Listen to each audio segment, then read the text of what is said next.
I'm Rachel Gilliard, chair of the curriculum committee, and with Deborah Brooks, who's chair of the policy committee, we welcome you to our joint curriculum policy conversation about homework. With that, I'm going to turn it over to Dave Mioli. I wanted to remind the public that we do have a time for comments later on. Just raise your hand if you are watching and you would like to add something to the discussion. There will be a time for us to have open comments. You're also always welcome to email the Board of Education at any time at boe@portnet.org. Please go ahead and try and enter your name with your full name so that we can call on you if you have a comment. Thank you. Dr. Mioli. Thank you. Good morning. I thought I would just set the table by sharing a brief PowerPoint. Homework is a very involved topic. There's a lot of research done on it, although as you'll see, it's not very conclusive in too many areas, and there's a lot of emotion behind homework too, and a lot of opinions. So I thought I'd kind of set the table for that to kind of help with the discussion. So I will share the screen, hopefully. And okay. Can everybody see? Yeah? Okay. Yes. So, Rachel introduced everyone. Okay. So I just want to, before I continue, obviously this has been a series of meetings that we've had. And with regard to the curriculum piece, you know, I've been trying to have everything go back to two things. One, we spent some time talking about what curriculum, instruction, and assessment were and what they're not. And I'm going to kind of reflect that back in my notes here too, to those three presentations that we did prior to this one. And second is that to just remind everyone that, you know, we're ongoing with our vision and mission work, and that we want to make sure that we align all those arrows with the work that's ongoing in vision and mission as well. And I'll try to make those connections as we go along. So the first question is, what is homework? It might not be as simple an answer as you think. You know, this is all kind of my opinion up until the research piece. So again, I'm just trying to set the table for the discussion. But traditionally, I think homework is when a teacher sends home something with students to help reinforce concepts, content, or skills learned that day or recently. So the reinforced part is the important part. Traditionally, there are also reading assignments in addition to whatever written work there are, either long or short-term reading assignments to practice learning to read at the elementary level. So for example, in second grade, we may ask a student to do 20 minutes of math and or other homework, written homework, and then also to read for 15 minutes.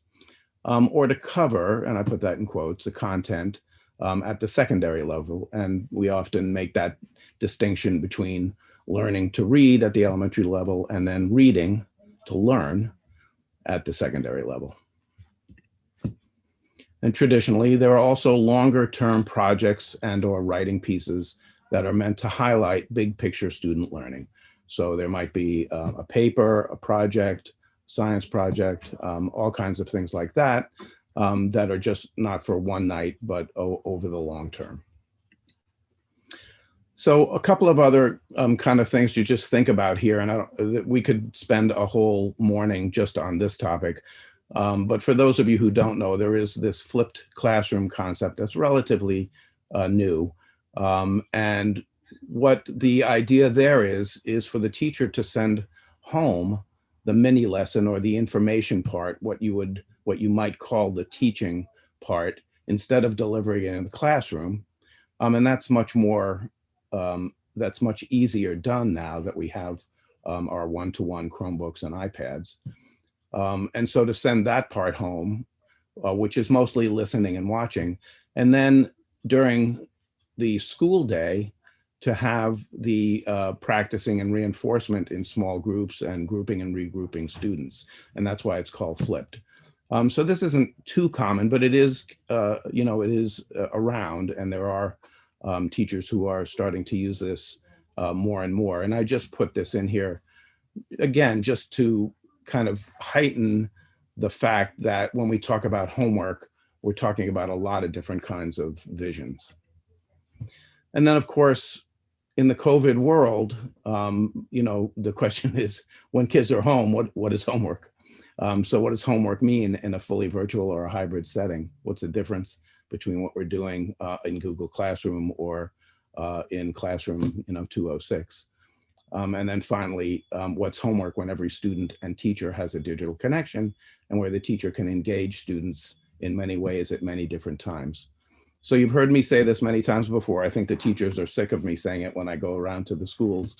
But, the board and the superintendent have really positively changed instruction forever here, because even after the pandemic is over, we will have the opportunity to use these devices in the classroom as well as at home. And it's really going to, it already has started to, and it will continue to give us so many more opportunities for teaching in different ways with kids. So the other question is, what's the purpose of homework? And again, just a qualification that these are kind of my bullet lists. Other people may have other things. Some of them are from the research, some of them are not. But I think most people would agree that homework is meant to reinforce work from that school day or from something recent. I think that's a fairly common conception of homework. I think another one is to practice skills. That's a lot of times in the past 3 presentations, I spoke about sports and music, and I think it's really easy to make that connection if you think about a music class or an instrumental class. If I'm teaching clarinet, you want the students to go home and practice every day, and that's a skill. And again, connecting to when we talked about curriculum is made up of content, concepts, and skills. So another purpose of homework that I think is generally agreed to is to apply and to enrich previous learning.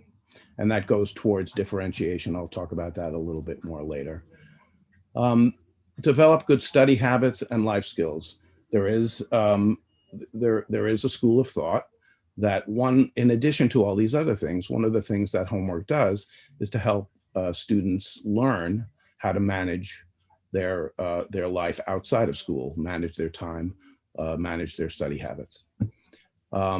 And then provide an opportunity for independent research and projects. I think that's self-explanatory. Improve student achievement. Some people might have put that number 1. I think, as you'll see when I give you a summary of the research, I think that is debatable under certain circumstances. But certainly, I don't think we'd be talking about homework if we didn't think that it could improve student achievement, and that in many cases it does. And then finally, a lot of writing has been done, mostly in the last 10 years, about how homework is a window for parents into a child's learning. It's really before we had computer screens and digital and remote learning. It was really one of the only ways that a parent could see what was going on in the classroom from what was coming home in the homework. So there is that argument also as to what the purpose of homework is.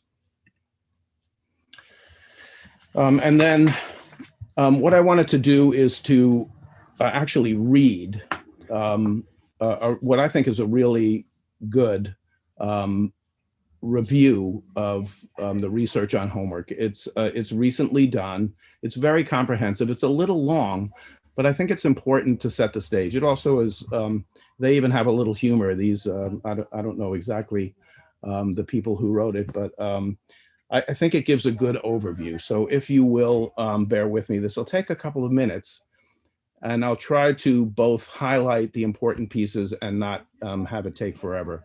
But I do want to just go through this little by little. For those of you who want to actually look into the details of this, I have given the citation here and all of the individual citations in terms of what specific research studies each of these statements is coming from. So The role of homework in academic achievement is an age-old debate that has swung between times when it was thought to be a tool for improving a country's competitiveness and times when it was almost outlawed. So Cooper talks about the battle over homework, and the debates and rows continue.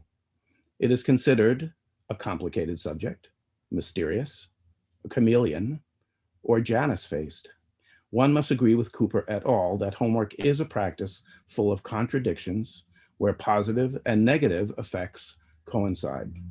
As such, depending on our preferences, it is possible to find data which support the argument that homework benefits all students or that it does not matter and should be abolished.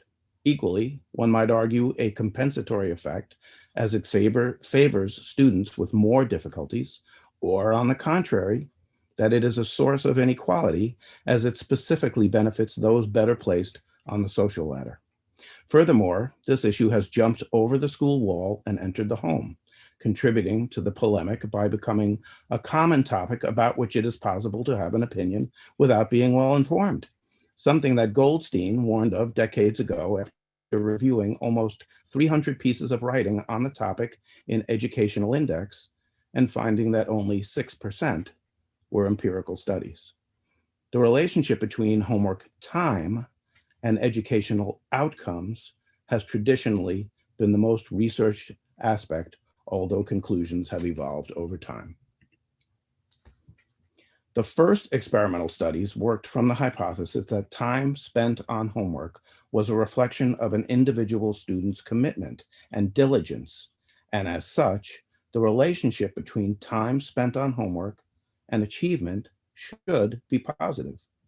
This was roughly the idea at the end of the 20th century when more positive effects had been found than negative, although it was also known that the relationship was not strictly linear and that its strength depended on the student's age, stronger in the post-compulsory secondary education than in the compulsory education, and almost zero in primary education. With the turn of the century, hierarchical linear models ran counter to this idea by showing that homework was a multi-level situation, and the effect of homework on outcomes depended on classroom factors, such as frequency or amount of assigned homework, more than on an individual's attitude. Research with a multi-level approach indicated that individual variations in time spent had little effect on academic results, and that when statistically significant results were found, the effect was actually negative. The reasons for this null or negative relationship lie in the fact that those variables which are positively associated with homework time are antagonistic when predicting academic performance. For example, some students may not need to spend much time on homework because they learn quickly and have good cognitive skills and previous knowledge, or maybe because they are not very persistent in their work and do not finish their homework tasks. Similarly, students may spend more time on homework because they have difficulties learning and concentrating, low expectations and motivation, or because they need more direct help, or maybe because they put in a lot of effort and take a lot of care with their work. Something similar happens with sociological variables such as gender. Girls spend more time on homework, but compared to boys, in standardized tests, they have better results in reading and worse results in science and mathematics. On the other hand, thanks to multi-level studies, systematic effects on performance have been found when homework time is considered at the class or school level. De Jong et al. Found that the number of assigned homework tasks in a year was positively and significantly related to results in mathematics. One more slide, hang in there. Equally, the volume or amount of homework, mean homework time for the group, and the frequency of homework assignment have positive effects on achievement. The data suggests that when frequency and volume are considered together, the former has more impact on results than the latter. In fact, it has been estimated that in classrooms where homework is always assigned, there are gains in mathematics and science of 20% of a standard deviation over those classrooms which sometimes assign homework. Significant results have also been found in research which considered only homework volume at the classroom or the school level. Detmers et al. Concluded that the school level effect of homework is positive in the majority of participating countries in PISA 2003 and OECD, with data from PISA 2012 confirms that schools in which students have more weekly homework demonstrate better results once certain school and student background variables are discounted. To put it briefly, homework has a multi-level nature in which the variables have different significance and effects according to the level of analysis. In this case, a positive effect at class level and a negative or null effect in most cases at the level of the individual. Furthermore, the fact that the clearest effects are seen at the classroom and school level highlights the role of homework policy, ding ding, in schools and teaching, over and above the time individual students spend on homework. Thank you for bearing with me on that. I know there was a lot of stuff in there, but I think we can go back to it during this discussion. So very briefly, I want to talk about, again, from my point of view, and also I think reflected in what you just heard in the research, what some of the things that homework can help advance for curriculum and instruction, and obviously for student learning. So when we talked about curriculum, we talked about those little steps, that path that created a path for students from, in our case, grades K through 12. And we talked about content, concepts, and skills. So things that would help curriculum and student learning would be reading and analyzing materials for homework. It would be applying, researching, and having authentic learning. Teachers giving, in other words, homework where they were able to apply to real life situations. And then homework skills, what students could do would be obviously to practice and to build confidence and competence. In terms of instruction, things that would help would be feedback opportunities. This goes right back to that slide of what good instruction looks like and what best practices are. Feedback opportunities for homework would help, engagement opportunities, help with differentiation, I mentioned that earlier, support and acceleration, providing flexibility for student learning. So not only just in terms of cognition, but also in terms of perhaps different modalities. So students might have a different homework modality than in the classroom, using a manipulative at home that they had not been able to use in the classroom, for example. Used as direct instruction, I already talked about the flipped classroom. And finally, for instruction, improving student efficacy and teacher-student relationships. And then finally, there are three kinds of assessment: pre, formative, and summative assessment, and homework could help with all of those things. So tonight, please, boys and girls, go home and just write down everything you know about the Civil War. And tomorrow we'll see what you know and what you want to know. And a KWL chart is something that's very common at the elementary level. And that's good to do for homework. As formative assessment, we're in the middle of a concept and you want to see how students are learning as they go. And then as summative assessment, a final project, or again, in the case of sports or music, a soccer game or a performance. And then finally, some things that I think are generally agreed upon, which homework should not be, and that could harm curriculum instruction and assessment.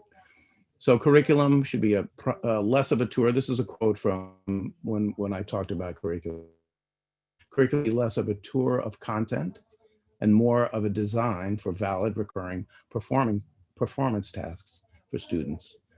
So again, if there's so much content, if homework is just lists and lists of things that students are memorizing, obviously that can be harmful.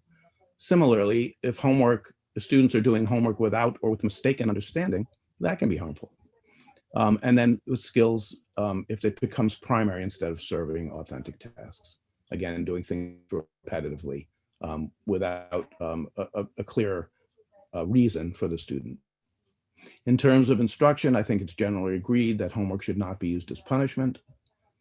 I think it's generally agreed under most circumstances, not all, that it should not be used to teach new material.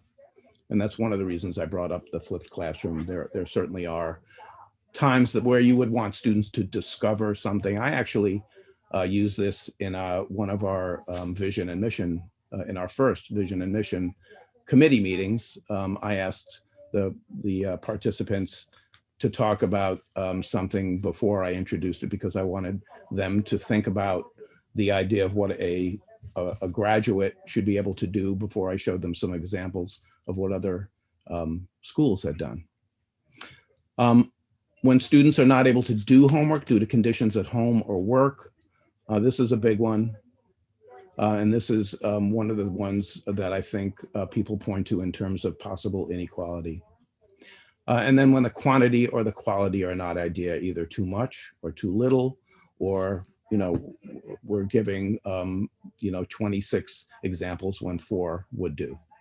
And then finally, assessment when homework is assigned but unchecked. So not fitting into my CIA, but since the superintendent's here, I just want to also throw in, it can also create an imbalance for students. Too much academics and not enough play, family time, leisure, etc. Because we know there's been a lot of discussion about that, and there will continue to be. So I put this in because it's a recent book that was published by ASCD, and so this is one, or actually 2 authors' idea of what a Bill of Rights for homework might be. And again, I thought it just might be good to set the table so people could either agree or disagree with some of these statements. This is what they came up with at the end of their book. Children shall not be required to work more than 40 hours a week, including class time and homework. Children shall have the right to homework they can complete without help. If they cannot complete homework without help, children shall be entitled to reteaching or modified assignments. A child's academic grade shall not be put in jeopardy because of incomplete homework. Children shall be entitled to an in-school or after-school homework support program if they are unwilling or unable to complete homework at home. A child's right to playtime, downtime, and adequate sleep shall not be infringed upon by homework. Parents shall be entitled to excuse their child from homework that the child does not understand or is too tired to finish. And families shall be entitled to weekends and holidays free from homework. Again, this is their opinion as what it should be. And I thought it would segue very nicely, and I will finally be quiet after this, into our own policy. I think some of all of the things that you just heard are in here, and I know you want to talk about homework in terms of just in and of itself and as policy. So I don't know if you want me to leave this up or close out, but I'm pretty much done. So thank you. I can always put it back up if you want. Okay. I don't know if, so this is a little bit of a different meeting because we're coming at this from both a curriculum standpoint and a policy standpoint. Deborah, what do you want to do? Do you think we should throw up our current policy and then talk about, maybe we can get an update from Dr. Mealy too on what the current state is in the district now, and then we can go from there. Does that sound good? That sounds good to me. I actually had my hand raised, but it can wait because it was a comment. Oh, I didn't even see it. No, it's fine. It's fine. You can comment. And we're co-chairing. You don't have to raise your hands. No, it's okay. I think I want everybody else to have an opportunity to comment first. First of all, I wanted to thank you for that presentation. I love the science and the evidence-based research that you provided, especially bringing us into the 21st century. So thank you, Dr. Mealy. I think it's important to give the public some context as to how long this discussion has been going on in the district, where we stand with our current policy, give some, because we're trying to push this policy along and revise it, bring it up to date. It was last revised in 1994, not surprisingly. And why we had this presentation today, it wasn't just to have an academic discussion about homework, and it's a chicken and egg kind of thing. I think which comes first, the what we want to see in the classrooms based on the evidence-based research and codify it into the policy, or do we want the policy to drive what should go on in the classrooms? Personally, I think it should begin with the evidence-based research and the best way to approach homework in the classroom and in the schools, and try to codify that, but that's just my personal opinion. But Dr. Miele, if you could just bring everybody here, and especially the public, up to speed on where we are in this process, because this is not the first time we've been discussing this policy. Deborah, I'm sorry. Yes. Can I just interrupt? Because I think this is a question I think that we've discussed process-wise. How are we doing this?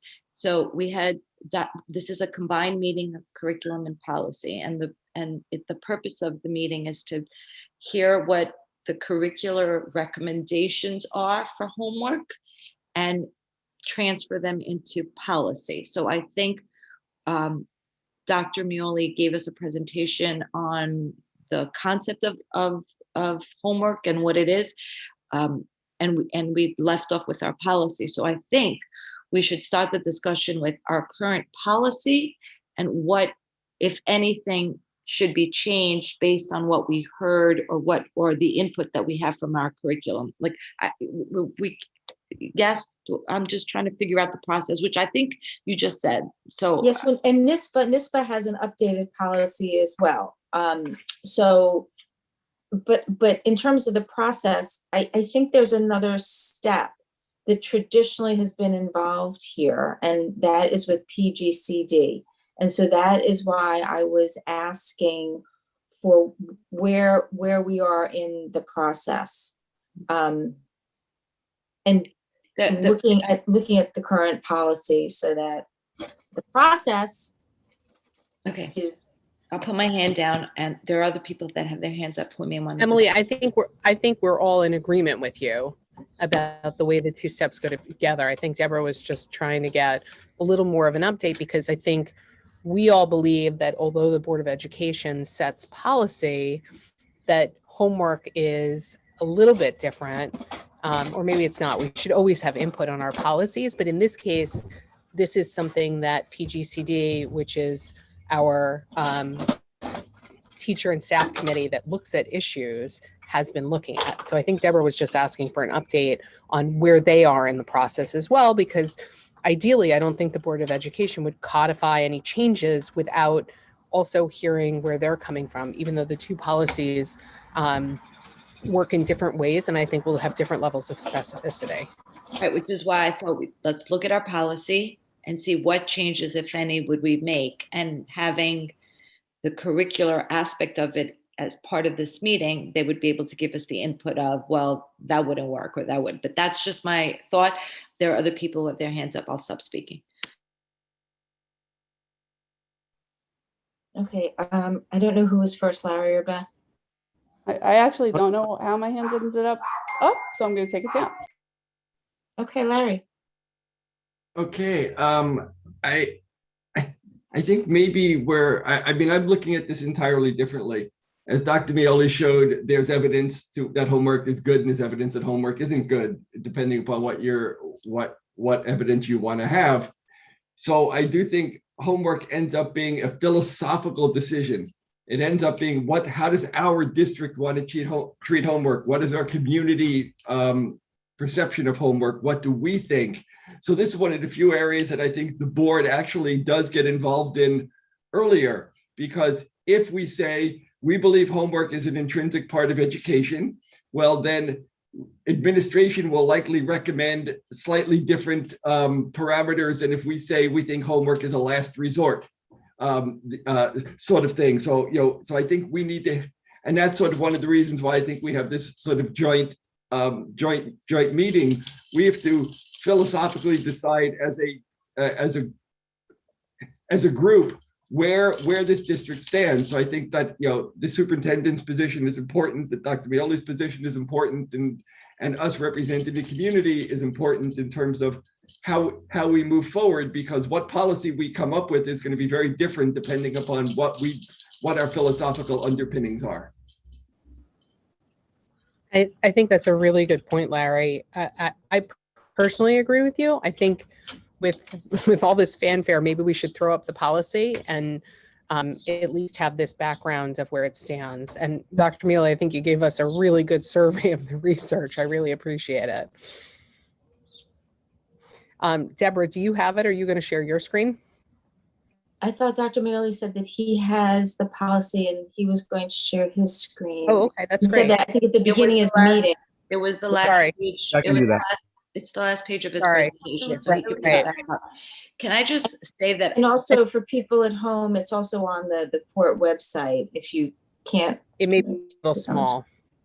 So can I just say that, Dr. Mealy, the page before that was your Bill of Rights, and it was a combined Bill of Rights. I would love if we actually took that and made that our policy, or incorporated that into our policy, because I truly believe that I think this is something that we all could agree on, and hit some of the issues that we have heard in the past regarding homework. And I think the prime thing that we've heard most of the time was how much time homework took for kids and how difficult it was. And so if this could be written down. So again, that's my thing. I think this Bill of Rights should become our policy, and the meeting will be over at 10:15. Just saying. I'm just going to jump in for a second.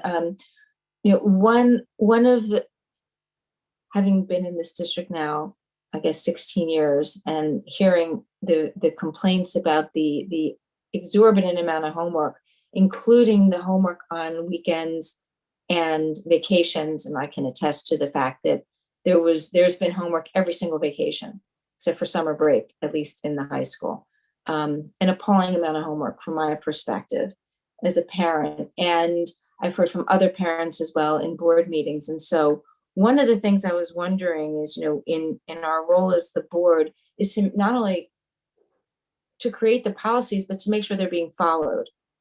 And one of the things in our current policy is that homework should not interfere with the proper development of a child's health and shouldn't take up so much of the child's time that he or she is denied opportunities to engage in other behaviors. And one of the things that we value about this district are our clubs and our extracurricular activities. And when there's so much homework that a child is torn between doing those things, or so exhausted that they're trying to do everything and are up till 2 o'clock in the morning because of the homework, there's a big flag there that I think has been in this district for some time that is ignored despite parents' pleas. So I don't know if it's as much as the fact that we certainly need to review the policy.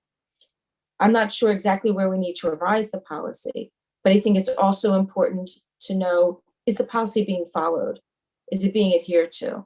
Is it just a piece of paper, on the website that we have because we have it, or are teachers actually paying attention to it? And so I think those are two issues that I always wanted to hear addressed as a parent years ago and leading up until now, as well as bringing the policy up to date. So, thoughts? Julie has her hand up. Oh, thanks, Julie.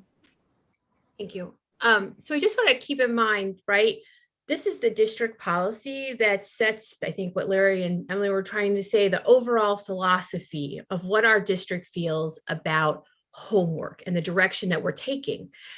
And it has been my experience then each school and even down to each teacher creates the homework expectations within their individual classrooms and publishes it and gives it to the students and the parents.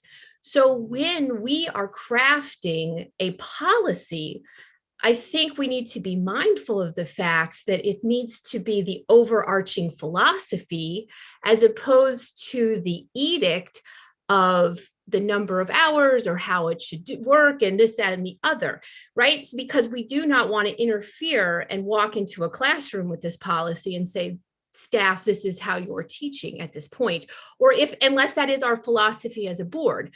And that then would be taken into account as part of the conversation. But I just want to point that out as well, because even when you're going down to an enforcement level, a general overarching philosophy of a policy is very hard to enforce, because it's just that, right? It sets the stage and it sets the foundation, but there's really nothing that there is to enforce other than you're giving homework or you're not giving homework. And when you do give homework, it has the principles of reinforcing the work and all of the information that Dr. Mioli presented. I don't see any hands up, so I just wanted to respond to Heather, that. I have my hand up. Beth has her hand up, and Dr. Mioli did have his hand up. He took it down. Or Okay, go ahead, Beth. I just wanted to tag on to part of what Julie was saying. Typically, when we have policies that we need to sort of set rules that we're enforcing, that's when you see regulations. And those regulations are the things that typically get more detailed, and those regulations are expected not to be enforced by the board typically, but it's usually the superintendent. So that I just wanted to, sort of tag on to say, like, if we're looking for a policy or ways in which we typically set parameters that should be reinforced, those policies typically come with regulations. So that would just be sort of an add-on to what Julie was saying. And also to that point, Beth, there is a regulation for this policy that we have in our table of contents. And then that's something we should be looking at while we're looking at the policy, for sure. So NISBA has an updated policy. I know I forwarded it to Dr. Mioli and to Dr. Shields in advance of this meeting. From 2020, and in the policy, they actually do assign homework limits. This is something obviously I want everybody to have the benefit of, but they do assign homework limits in the elementary grades within the policy itself. So, I guess we could decide whether that's something we wanted to include in policy, or if we don't like NISBA's recommendation, we can put it into regulation. But so I guess, so should we then bring this meeting back to look at the NISBA policy? Do we care to look at the sample NISBA policy to see what they're recommending, or what they've come up with? Or do we want to simply take what Dr. Mioli has presented to us and try to review that within the context of our existing policy? Dr. Hines has. Oh, Dr. Hines, I see your hand is up. Hey, good morning, everyone. Yeah, this is a very interesting conversation when we talk about homework. We know how it's like money, taxes, homework. We all have our thoughts and opinions about it, and at times it can be emotional. I just want to caution the board when we start looking and reviewing other policies, especially when we talk about the potential of time limits for homework. We need to have the teachers involved, because we talked about putting the cart before the horse. I think we're putting a couple of carts before horses if this is the direction we may be going in this conversation. I think what Dr. Mioli did, he set the stage very well, I believe, as far as the purpose of homework, the research behind it. Looking at a sample policy, or policies plural, I think is a good exercise. But if we're going to potentially talk about limitations or additions, I just caution us to not do that right now, especially, again, not to keep talking about vision and mission. I actually think the vision and mission will at some point drive what this policy may entail. I appreciate the fact that this policy has not been updated since Clinton was in the White House. That's a long time. I totally get that. I'm not sure where we're going after this conversation is over, I guess is what I'm getting at. So a couple things. I'm calling on myself because nobody has their hands up. First, I really agree with the point that Julie raised about the purpose of policy and the purpose of regulation, and also where we should step in. I just want to add, I think for me, this district, and I think it's the right step philosophically, this district is very committed to making sure that teachers are the drivers in their classrooms and they're figuring out what the right decision is for how they work. I think the role of Board of Education policy is to set the bounds of that a little bit. If the district philosophically has a direction that we want to head in. And what I mean by that is, like, we want teachers to have a toolbox, but I think it's appropriate for the Board of Education to say, here are a couple bounds of that toolbox, you know, to be extreme, right? We wouldn't want anybody to assign so much homework that a child was doing homework for all their waking hours of a weekend. I don't think we need to codify that, but to illustrate my point, I think that we can set the bounds, and I think we can also set the tone. I think the explanations that Dr. Mealy put up there for why homework exists, what is the purpose of homework, are important to be keeping in mind as you're assigning homework. And it's interesting because as I was looking for the link to put in the chat so that people could click directly to the homework policy if they needed to, I searched in Google portnet.org homework policy. Normally, I do that to find a policy on whatever that I want to check. It pops right up. In this one, I actually got a bunch of pages of individual teachers' homework policies. And I think that's interesting and telling. And some of them are fabulous and exactly what we would want them to be, and look like they were listening to Dr. Mealy's presentation. And they talk explicitly about how I send your child homework to reinforce skills and to make sure they understand, and because I want you to see what they were doing in school, and here are the goals. I want you to find a quiet place for your child to do homework. They're setting the stage the way we want them to. So I guess with the knowledge that obviously do some input on details, it seems to me that because we have a chicken and egg issue here, it's great that we're having this conversation now, that we're looking at the policy, that we know it can be updated. We don't have to decide today, this is definitely the way we want this policy to be, but this is a conversation that parents have been asking this district to have for many, many, many years. It predates me on this board, and I think it predates a lot of us on the board. And it's a conversation that I know is already ongoing within PGCD as well. So maybe we can put up the regulation as well and put up the homework policy. I love Emily's idea of incorporating some sort of student bill of rights, because these are really, if you're being explicit about it, this is the important kernel of what you want, right? You want a homework policy that is effective for teaching children and improving their education. And you also want a homework policy that doesn't damage childhood in any other ways.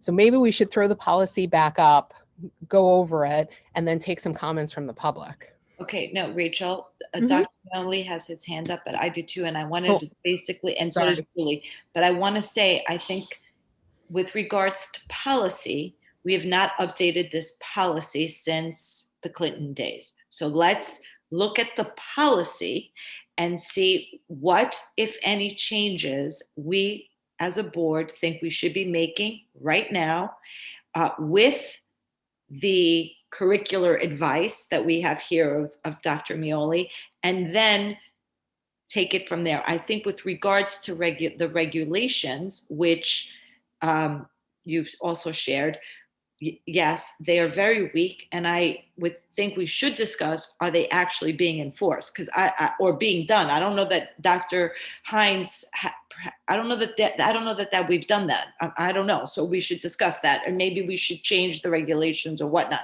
But I think Dr. Mealy wanted to say something, and I know I know Julie has her hand up, but I think we need to just start discussing, go through. I agree with you. And let's go through. I agree. Let's take the hands that are up and then go to the policy. Is that okay with you, Deborah? It's fine with me. Would we benefit from also seeing the NISBA recommended policy? I think we should start with our policy, Deb. I think we should start with our policy. You have NISBA in front of you, so you can add if you think something needs to be interjected that goes in line with as we're going line by line, and that'll be you can throw that in. This way we'll have both at the same time, theoretically, since we're not physically in a room looking at two different policies. We actually may be able to share both on the screen at once. You guys are very talented with that. I'm not. You've got a little one though that'll do it for you. Dr. Mioli? I'll let Julie go first, please. Oh, I actually was going to say the same thing as Emily, so it's all good. I took my hand down. So, although I agree with almost everything that's been said, I do want to, just before we head in a direction, I would like, if you would grant it, I would like to talk a little bit about that PGCD process. I think that's where we were going 15 minutes ago. And I think it's important to remind not only the board, but for people who are watching at home what that is and what the impact is. And I would also like to play devil's advocate with you just a little bit. But I don't want to hijack the meeting. So that would be my suggestion. Well, that's what I had asked when I started, if you could let us know where we are in that process. I think there are lots of moving parts to this. That's why I said Rachel really codified it in chicken and egg, but I understand the philosophy aspect of it, but it does have a status right now.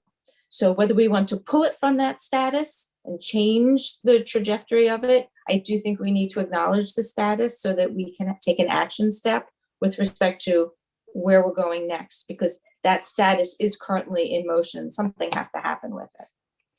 So if you could please fill us in, that would be great. Okay. So PGCD, for those of you who don't know, is Professional Growth and Curriculum Development. It's an umbrella committee that has been in the district for decades. And it is comprised of administrators and teachers who meet to talk about professional growth and curriculum development. So all the things that are important in terms of curriculum instruction and assessment. Obviously, homework is one of them. This committee has, the way that the committee deals with issues is to separate into subcommittees on issues. So there is a PGCD committee subcommittee on PEP, esteem. There is one on any number of issues, and there's one on homework. The one that is on homework has not met for some time. So I have asked for that subcommittee to start meeting again in line with what the board is requesting in terms of revisiting their policy. We actually have an umbrella meeting this afternoon. And so we will be getting to that presently. I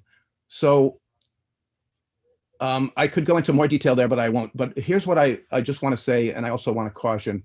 And again, we can go lots of ways based on the evidence. I do agree with the statement that was made that teachers need to have latitude, and that this district has always given that latitude to teachers to teach, and to deliver instruction the best that the way that they feel is best. And I just want to point to that part of the research that I bored you with earlier, that stated that, quantity and quality have to be thought of as only one variable. So I'll give you a personal example. My daughter, who had an IEP, she would come home. She was not good at math. I'm not going to get into details, but it would take her several hours to do what her best friend did in literally 10 minutes. And, as an educator, I used to say to her, don't worry about it. Just get done what you can get done. Let's do the first one, and then we'll get back. In any event, my point is this: how much time was assigned by the teacher? And so if that teacher, really thought that a student should be able to do that assignment in 10 minutes, and it took some even 40 minutes, let's be more reasonable. And then you multiply that, by a number of subjects or a number of teachers, you have to be very careful when we start to talk about limitations and enforcement and all that types of things. Another variable that you heard loudly and clearly in all of those 4 pages of research was the one about the quantity of just the quantity of education. So yes, we should have different expectations for a freshman who's taking, a regular course load, and a senior or a junior who's taking 2 sciences and all sorts of other electives, and a lot of APs. And just to sneak in a part of my curriculum, presentation from 3 months ago, how do you teach an AP course where there is so much content without assigning a lot of reading? And some students read more quickly than others. So again, I could go on, and I'm doing this not to stop you, but just to caution. The reason that I gave you that educational summary is because there are so many variables in this. I would caution very carefully about trying to curtail a time limitation, which it sounds like I heard 3 or 4 times in the last 10 minutes, No. when there are so many other variables even attached to that time. No, okay, so I'm gonna go back. This is why I said, let's look at our policy, because our policy is very much in line with what we saw presented by Dr. Mioli earlier. With regards to time limits, in my mind, that would be a regulation, not in our policy. And it is not, the board doesn't really determine the regulations, if I remember correctly. It's the policies that we determine, and then the regulations are put in place by the administration, correct? Am I crazy on that? Am I making that up, Dr. Shields? Who does the regulations? Just so that we know that you're in this meeting. Yes, the regulations are handled by the Central Office Administration. We create them in collaboration with our building leaders and directors. Correct. Thank you. See, I just want everybody also to remember Dr. Shields is here. So it is our job as a board to come up with policy. And so this is why I'm suggesting that we look at our policy and see if our policy needs to be updated, changed, modified, which when I read our policy, it's very much in line with what we heard earlier by Dr. Mioli. When we start to discuss time limits, PGCD and their input, that's regulation. And then the regulation would have to be sent to that committee. I'm just trying to break up the way we're having these conversations. So again, if we could, it's 10:24, can we look at the policy? Larry has his hands up. Larry, don't disagree with me, please. I think I agree with some of what you're saying, but I do think it is the job of the Board of Education to decide the overall philosophy of the district. If our policy says no student should have an undue burden of homework, that is different than saying our students should be given enough homework to master the material. Those would come up with very different regulations, so that we need to set up what it is our philosophical constructs are, and then we trust that administration and that the faculty will use them properly, and of course the faculty will do them on the fly, and of course take every student's individual needs into account like they do now. Agreed, which is why we have to look at our policy and see, Right. Do we agree with our policy? I agree. That's how we have to do it process-wise. Agreed. Okay, then I would like to suggest that I share the NISBA policy is 2 pages long.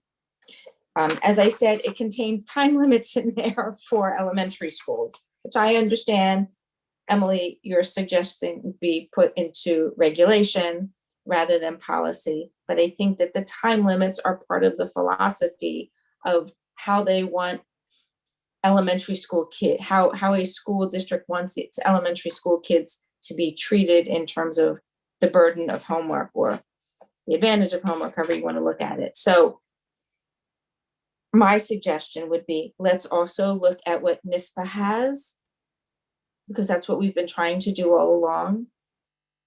compare, have the opportunity to digest it, put it up in board docs so the public can also see it, and have it really be an open, fair discussion, and come back.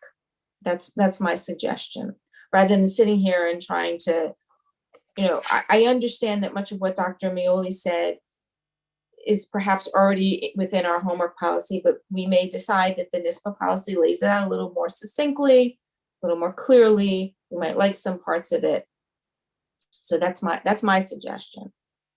But I actually like, my brain clicked when you said, when Larry said the philosophy, and then you said the regulations, and there may actually be parts of the NISBA sample policy that really should be more regulation, but I think we should look at it. I think everybody should have the benefit of seeing it, including the public. I think that's fair. Let's do it.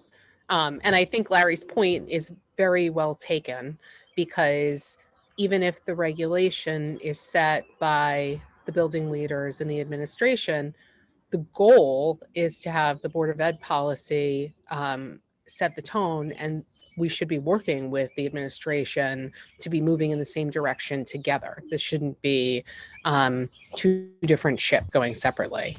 Let's throw it up or throw it back up and then go from there. And I agree that we need to look at both, Deborah. So do we not have this on board docs right now? We did not have. I checked board docs. It was not put up on board docs. So we didn't have a combined agenda on board docs that had all these documents, correct? The only thing that was on the agenda that I saw was just the topic that said homework. Nothing was included in the board docs. So your recommendation is that we set up another meeting that has attached to it our policy, the NISBA policy, and beforehand we as a board digest both or look at both and try to come back with feedback on how we want to do our policy, and then discuss the process that we want to then give the regulations to, right? Or then that's my suggestion, and put the regulations up also, and that way the public can also, if they want to do their homework on the homework policy. Remember, this is our meeting, right? I understand. But if they're going to make public comments, they should at least have the benefit of seeing what we're seeing. Well, it's on board docs, yes. Okay. And I think we care about what the public thinks about this, because they hopefully set the direction of the district, right? That's part of this whole vision mission thing too. I think that's the other thing we have to keep in mind, everybody, as we're going into this discussion. And Dr. Mioli said it earlier. And Dr. Hines, I think, we have a vision and mission committee that is heavily working and in process right now. And clearly homework is going to be part of the vision and mission. So don't say no. I mean, I'm on the vision and mission committee. I don't think that we're going to get to that level. We're not going to say homework, but the vision and mission is going to set the tone. No, we're not. We're both on the committee. We're not going to say the vision and mission committee saying 30 minutes of homework per day. That's not it. But having a vision and mission does set the tone of the rest of the work that you do. Correct, Rachel? I totally agree with that. I kind of think, I'm going to play Emily here. I kind of think we should just throw it up and let's look at it and move forward, because I think we're a little mired in how to approach this. And I think it's because homework is a complicated issue and people do have very strong feelings about it. But let's get down to it and see what we have and see what NISBA recommends, and talk about it and get some comments from our public too. Okay, Julie and Dr. Hines, by the way, I'm pointing, I have their hands up, and then maybe we go to the public. I saw Dr. Hines. So Dr. Hines? Thank you. So my question is the updated policy, is that going to be driven by the board philosophy? Is that what we're doing? Yeah, I see Julie shaking her head yes. So I just want to be clear about that. Got it. No, okay. Julie's saying that's her question. Oh, that's your question, Julie? Question. Yes. See? All right. Yes. That's how it should be, correct? I was going to say everything should be driven by the board philosophy, which is where I thought Larry's comment at the beginning was very good. Julie, do you still have a question? Oh, wait, ask the next part of my question, Dr. Hines, for come on. Do you know the next part? No? So it's kind of, you already said it. So if the board's philosophy is going to drive the direction of the policy, and concurrently we have a vision and mission committee working to set the tone and direction of the district, then isn't it our responsibility to take the two policies, the current policy, the NISBA policy, learn what the direction of the vision and mission group are coming up with, and table this homework policy discussion so that we can set the philosophy first and then the direction when we have all of the facts in front of us, as opposed to here and there and everywhere. Agree. What is the time frame for the completion of the vision and mission work? You know the answer. Yeah, Right. we're hoping. I know there's May 20th is an update. Yeah, we're hoping to have our recommendation to the board by June, the latest by June. Actually, may even be earlier, maybe even May. So a month from now is May. So with all due respect to everybody, I think the policy committee and the curriculum committee and Dr. Mioli and Dr. Hines did talk about all of this already. And we decided to have this meeting, and we're here and the public is here. And I think we should have the conversation. And I don't think that any of us believed that we should have one conversation today and make a decision and sign it and put it up into effect. We understand there is an ongoing process, but while there is this ongoing process, I mean, the vision and mission work, the vision will be enunciated by the end of May, but that, and I think there won't actually be. Rachel, you have your Wi-Fi. Your Wi-Fi keeps going in and out where you are, and so you're breaking up, just letting you know. Sorry, thank you. I think we should have, let's have the conversation. You know, we keep talking about whether we should have this conversation. Let's have it. I don't think that we're going to finish the conversation today. Right, but everybody hear me for that? Yes, Rachel, I agree. I think the point is, though, that we should maybe wait till June. If we're not going to so it's already April, let's wait a couple of meetings. I don't even know when the next policy meeting is. I don't remember, but let's wait until June. If by June we have some sort of, I don't think we should end it. Clearly, we started this conversation last year, if we remember, right? And then the pandemic kind of stopped this conversation. We were supposed to discuss homework. We were supposed to discuss it last spring. Last March, April. I don't remember what day it was. I mean, I think it was April, but yeah, same. I think the pandemic happened just because we were going to discuss homework. Somebody, the gods helped. But I think let's wait until we're done with some of the preliminary work, at least to know some sort of a direction. And so let's go to June is what I think we're hearing. We're saying everybody agrees we cannot stop this conversation, but let's have it in June. I'm not sure that everybody is on the same page. I think that Deborah and I are saying, let's have this conversation, right? We keep talking about whether to have the conversation, but we're not finishing anything today. Right, but when do you want to continue the conversation? You're saying we can come back next month? No, I think June is fine. You're saying we come back and talk again. The conversation in June. Yes. That's what I'm not actually sure that. I don't think we should commit to June timing, because it may be that we want to have the next conversation even further out than that. I don't think it's sooner than that. But we're here today. Public's here today. Let's have the conversation that we were going to have today. Let's put the policy up. We've been talking about it for a half an hour now. Let's put it up. Let's talk about it. We have a great foundation from Dr. Mioli. I think we should hear what the public who is attending has to say about this subject. And I think in general, the goal is to try and move this forward, because it's something the district has been talking about in the background for a very, very long time. And I happen to believe that simply having a conversation and, setting a philosophy does matter. So that piece of it is important. Okay, so Well, let's go to community comments. Well, do we want to talk about the policy? No, I thought you guys said we're putting up the policies and discussing it the next time. Right, We're because gonna we'll have the all- NISBA policy, we'll have the Yeah. NISBA sample policy to compare. Okay, it. that's fine. All Okay. right, let's go to the Community members of comment? the public. Yeah. Does anybody in the open this public up? have, that we have 4 attendees. I don't, just raise your hands if you would like to say something. And you will be allowed to speak. Don't run all at once. GGB, I know it's George Borda. Come on, say something. Nobody wants to say anything.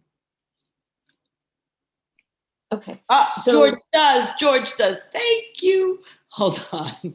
Allowed to talk. Mr. Borda, just unmute. Okay. Hi. Hi. I mean, I don't know what to say. Oh, you didn't have to say anything, George. No, I mean, I'm speechless because Oh, he's speechless. PGCD, as I think I wrote to a board member, PGCD is the new filibuster of the Port Washington School District. We know that in order to create policy, we have to collaboratively deal with the staff and the teachers, of course. Board of Education has the ultimate power to determine what is best for the children of the district. It doesn't mean that it rules autocratically, of course. Parents were desperate yesterday, continue today, and will continue tomorrow. We all have learned to live in helplessness because change is not coming. Unless there is a change in mentality as to what the mission and vision of the Port Washington School District is. And again, I underline that it's not about being a tyrant, but what is it that children need? It is not about the employment of anyone, not the employment of the superintendent, teachers, or even the stay in office for Board of Education, or the whims of parents, which we know, parents have a lot of whims. So, I came to this district in 2007, and I have learned to become an expert on PGCD. I should become, you guys should have hearings. I'm more than willing to appear under oath and talk about the PGCD. Anyway, I'm just ranting. George, can I just That's say, all. no, thank you, but I think we all agree with you. I think what you just said is exactly what we've been saying in this, at least how I heard it.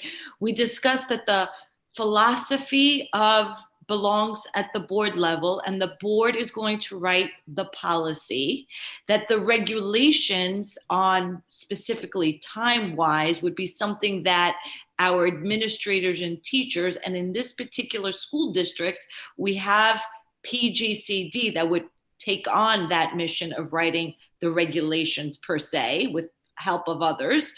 And we agreed that the vision and mission needs to direct our overall philosophy, or the vision and mission has to go in line with the philosophy. So I think we're all on the same page.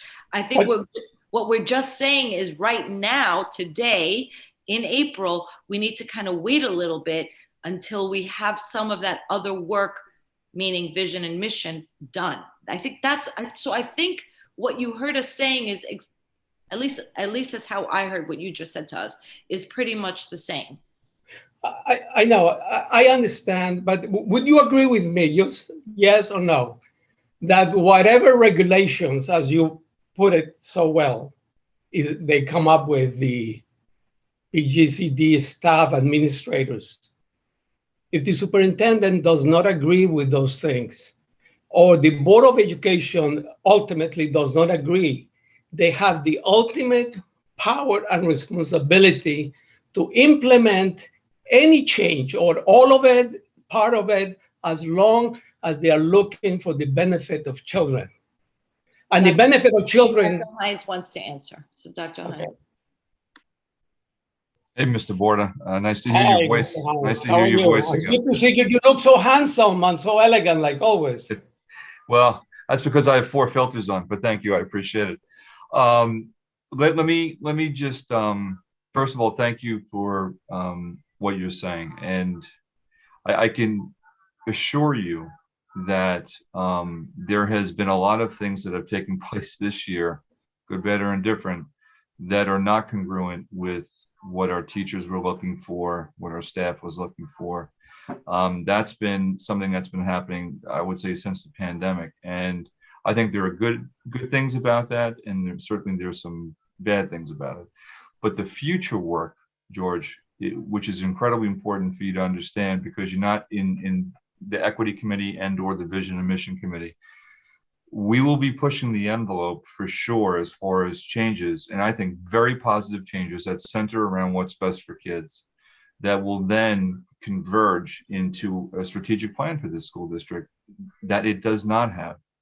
I think if I asked what our North Star is in our school district, I think most of us may have 30 different North Stars. We will have one when this is done. And when the strategic plan is complete, then the budget and how we fund programs, how we're looking to maybe add to what we have here, that is how we move forward from a process standpoint and from shifting, I believe, mentalities, which, as you know, is no easy task. But this board, I know, is very committed to this. I know I am. And I look forward to this future work. It's going to be very difficult, but it's going to be very worth it for our kids. Dr. Hines, if I may say something, you know, as an educator of large experience, and I have done a couple of years in education, we all know that happy teachers make happy school districts and happy kids. No one wants to be in a situation where teachers are not treated fairly, respected, and treated professionally. Absolutely, I would be the first one to oppose something like that. But there is also the danger of swinging the other way, where inaction becomes an excuse for no action. And I also would agree there are so many parents who do not take the time to read into what really takes to educate children, and they have their whims, right? I'm pretty sure you get all these letters, you know, Dr. Hines do this, Dr. Hines do that. Ultimately, I guess people like me and my friends, we just want justice.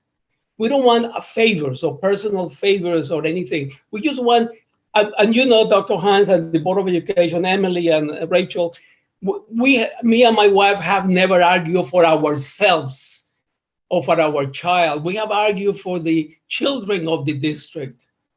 It's always because having been an educator, I feel that it's not about my child, it's about the children that are with my child. And in the same way that happy teachers make happy children, satisfied parents make great districts. Thank you. Okay, Mr. Borda, thank you. Larry. Emily, excuse me. Yeah, Larry, I see your hand is up, and then Beth. Yeah, I just wanted to correct one thing that George said, which is if PGC comes back with a recommendation that the superintendent doesn't agree with, he can reject that. The Board of Education cannot. The Board of Education has one employee, and that is the superintendent. If we are unhappy with something, we can ask the superintendent to take another look, but PGCD recommendations do not come to the board for approval unless they involve the expenditure of money or the change of policy. So anyway, I mean, you were right in philosophy, but I just want to point out what the limits of the responsibilities of the board are. And in this case, I think our board totally trusts the superintendent to come back with the good recommendation that we would be happy with. And that's our goal. I mean, that's our job. Our job is not as widespread as you think it is. So just wanted to clear that up. Thank you, Larry. Beth? I just wanted to point out, I think that this has also, to tag on a little bit to what Larry's saying, this has gone to PGCD a couple of times. And it hasn't, the changes haven't been adopted because it hasn't been what the administration was looking for insofar as the changes that they wanted. So that said, though, I do think from a policy standpoint and a sort of overarching standpoint, it is important for us to continue to have this conversation even prior to PGCD being done, because if we're going to set the direction, they should understand what the board is looking for. And that is partly part of the vision and mission and part of the work that we're doing here, because here we have the full board on the vision and mission committee, we don't. So I do think having this discussion is important. I think it's important that we do keep this on the forefront, because we have as a board attempted to put this on the forefront a few times. And as I do share some of George's frustration in that we haven't accomplished that. And I think I share Rachel's frustration, and I think Deb has some frustration with the fact that we've really tried to put this on the front burner. So I think we just need to make sure that we haven't put this on the front burner with Dr. Hines as our superintendent, truthfully. So now that it is, and it's part of this vision and mission, I have every confidence that we will move it forward.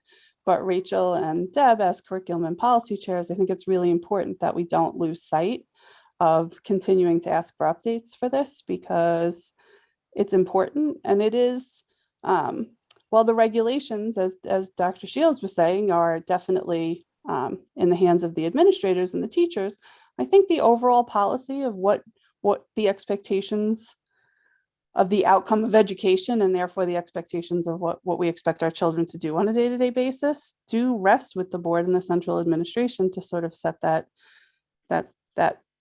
mission statement. And we need to continue to do that. And this policy needs to be a big part of it. So I appreciate, I'm sure that Dr. Mioli will take back the comments he's heard to PGCD, so people understand where the board sits on this. And thank you for continuing the conversation, Rachel. I did, and Deb, I appreciate you guys setting this up.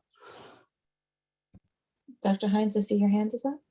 10 seconds. Rachel and Deb, I'm thrilled that we're doing this. I really am. I think you probably know how I feel about homework. I have experience in reworking policy with homework. I'm thrilled we're doing this, and it will get done. It's on the front burner. It'll stay on the front burner, and we'll get it done, and we'll get it done the right way. Okay, can I go back to my suggestion that we synthesize what Dr. Mioli has presented to us from a research-based perspective. There's a lot of philosophy also in what Dr. Mioli presented to us. Look at the NISBA sample policy that came out in 2020. Look at our policy. In the meantime, keep tabs on what's going on with vision and mission. I'm not sure. I think the board has a pretty good sense of what we want our philosophy to be. I think we haven't changed our philosophy in terms of a board and as individuals. I think that's why we're operating as we do as a board. I think that's why we're even going to the vision and mission thing, because we understand that. So I think there isn't going to be anything earth-shattering, personally, to come out of vision and mission. I think we know that there are issues. We just need to know how to fix them. We know where they are. But our philosophy, I think, is still whole child. It's still about all children, every child. It's still about the emotional, social well-being of a child. Is still about meeting each child where he or she needs to be met. And I think all of that can still be incorporated into a policy without it necessarily butting heads with vision and mission. But I also understand the desire to await the results of the vision and mission. So I'm going to suggest that we post the two documents. We look at them, we do our homework, we look at those, we keep tabs on what's happening with vision and mission, and we set a date for June. Because I think that no matter what we do anyway, nothing we do today or in May is going to change the homework of any child in the district, sadly, before school ends. So this way we have something that my commitment, because I will still be here in the coming year anyway, is to continue to work on this, hopefully so that by September, we have a newly adopted policy. We have completed vision and mission, or as close to completion as possible. We have regulations. We can start the new school year and finally get this behind us. But that's my suggestion. Great idea, Larry. So I agree with all this. I think the one thing we aren't bringing up is our work on diversity and equity, because I think there is certainly different outcomes for homework if you can go home and have a tutor sit with you, or if you have to go out and work in a deli. So I do think this is also something that we need to focus on with NYU and with our diversity work and everything else, because it certainly is, there are certainly issues with homework in that regard as well.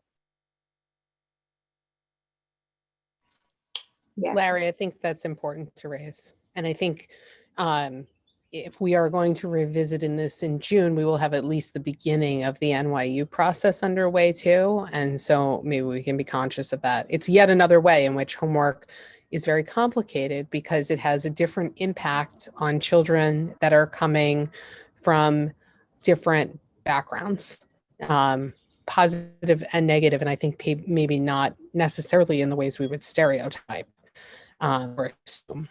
But I concur with all of Deborah's suggestion. I think that makes sense. George, I appreciate your comments because I think that's right. I think parents who have been watching this, there was a lot of agitation for a close look at homework 4 to 5 years ago. And it went to PGCD and hasn't come back. And I think for parents, that's frustrating, because that's all of elementary school or all of high school, or, all of middle school and then some.